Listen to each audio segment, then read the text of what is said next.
Oke, baiklah. Perkembangan penduduk menyelang berdirinya kerajaan di Pagaruyung, lanjutan 11. Mendirikan kerajaan di Bukit Batu Patah, Langkurang Pagaruyung.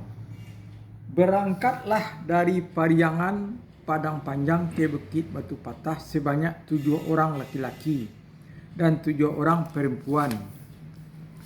Dalam kurang 7 keluarga, maksudnya 7 keluarga. Berserta 3 orang ulu balang diketuai oleh Rajo Basa.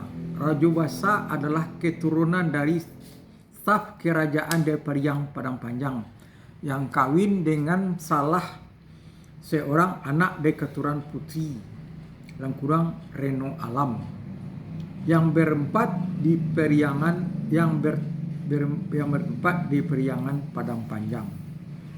Mula-mula berdirinya kerajaan di Bukit Batu Patah dalam abad ketiga Masehi dan sudah pasti sepeninggalan Datuk Ketumangguanan Datuk Perpatih yang sebatang pertama.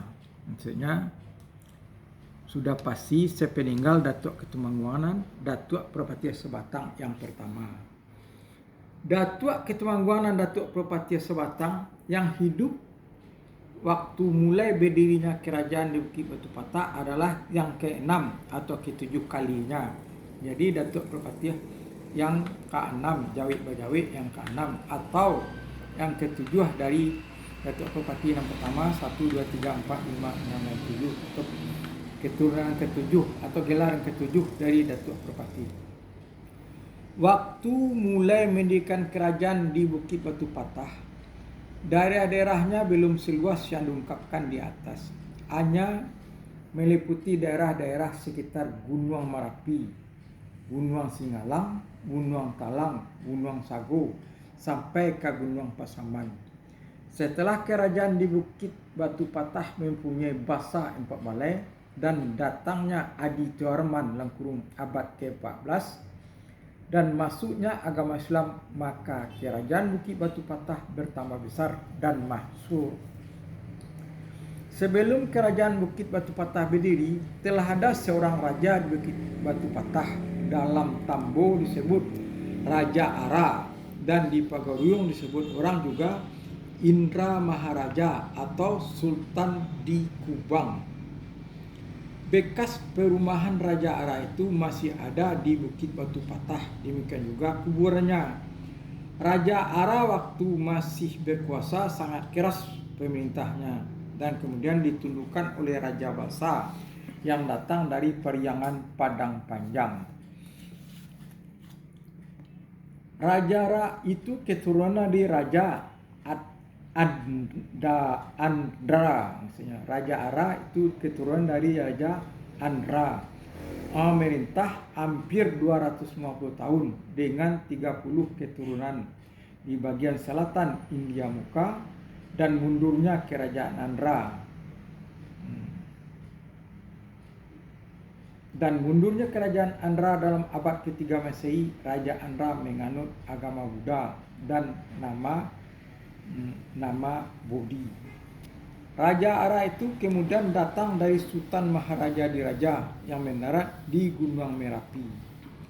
Nama Pagaruyung diperdapat setelah kerap kali kerajaan Bukit Batu Patah mendapat gangguan dari luar melalui sungai dari suatu kerajaan yang kemudian bernama Kerajaan Melayu.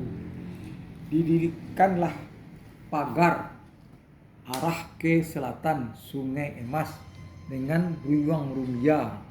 Semenjak itu dinamailah Raja Basa di Bukit Batu Patah dengan nama Raja yang berpagaruyung, untuk Langkurang Rajo Pagaruyung. Dalam Tambo dikiaskan bahwa anak raja tidak dapat mandi disebabkan banyaknya buaya dalam sungai. Kerajaan Minangkabau. Setelah kerajaan Bukit Batu Patah dinamai Kerajaan Pagaruyung, barulah diperdapat nama Minangkabau. Nama Minangkabau berasal dari terjadinya mengadu kerbau dekat Batu Sangkar sekarang.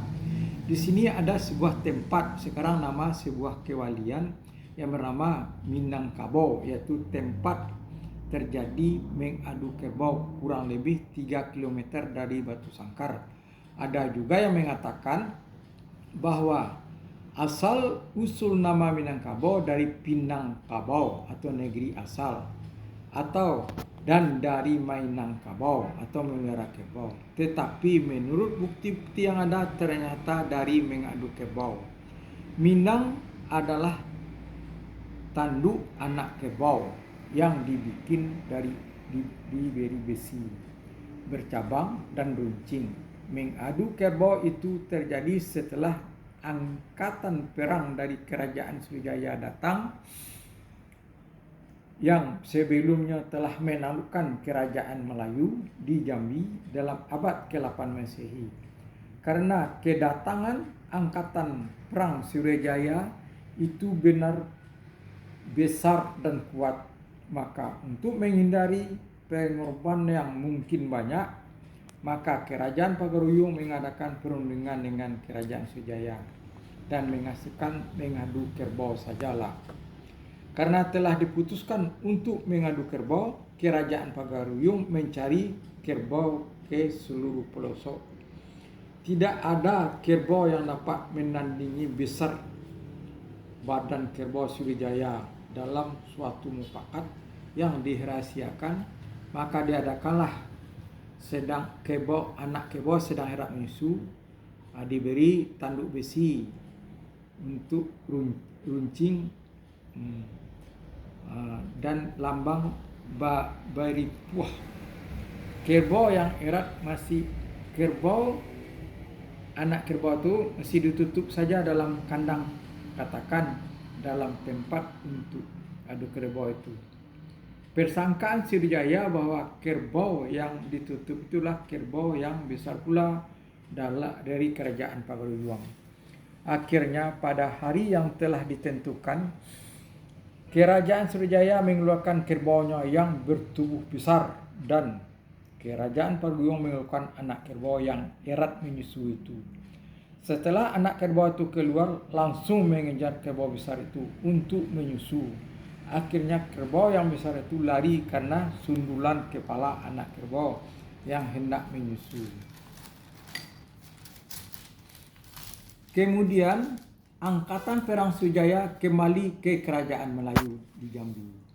Sebelum terjadi mengadu kerbau, telah kerap kali pula terjadi pengorbanan di kerajaan Sriwijaya.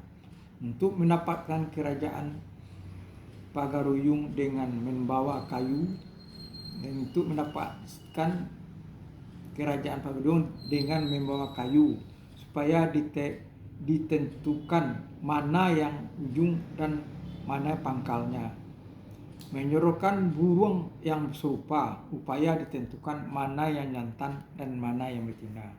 Semuanya dapat diatasi oleh kerajaan Pagaruyung dengan sebaik-baiknya.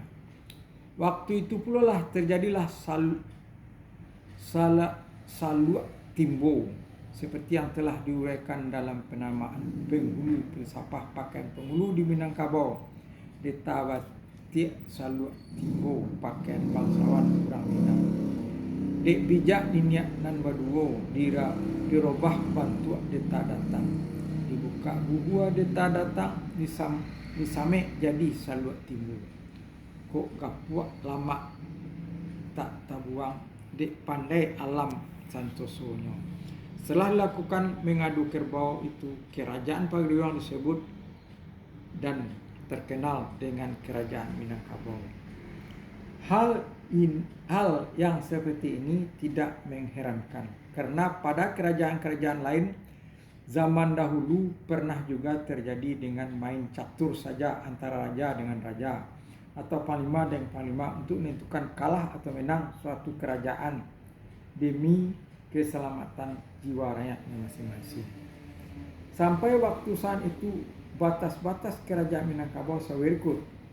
Batas-batas kerajaan Minangkabau mulai Gunung Mamalintang sampai Kariak nan Badabua, sampai Kadurian di Takuak Rajo, sampai ke Pirok Pisau Hanyui, sampai ke Sialang Balantak Basi, sampai ke Siluluak unai mati.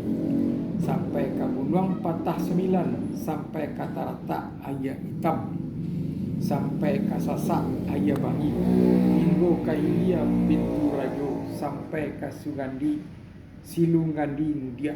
Oke, guys. Berapa, guys?